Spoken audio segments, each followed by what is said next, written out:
මොකද්ද හිතෙන්නේ මේ ඇත්තටම මේ වගේ ගොඩක් වටින දේවල් තමයි වයිෆ් ගන්න. ඉතින් මං කියන මේව ගන්න දෙන්නේ නැහැ තනියෙන්.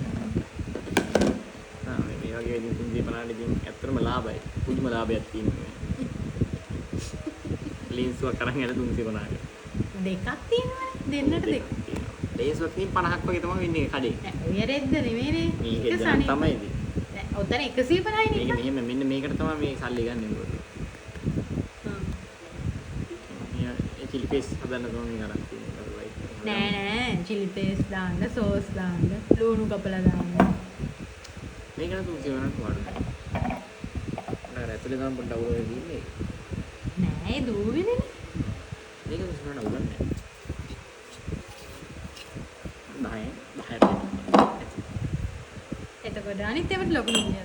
ඒවට ඉතින් මේ වෙලාවේ ඉතින් ගෑලි ලොකු ගණන් 100කට වගේ නම් ගන්න. අනේ ඔය කොහෙන්ද 100කට ගන්න පුළුවන්? ගන්න පුළුවන් පිටකොටු කියන.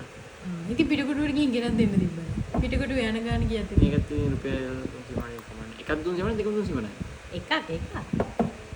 මේක ඉතින් අවුලක් නැහැ. කුරු බාස්කට් යන 100 ගන්න මේ පොඩි මලක් අල්ලලා තියෙන 350යි කියලා. අනේ මේ ඔය ගන්න අනේ බොරු කියන්න එපානේ. චීනේ ගෙනද මේවා?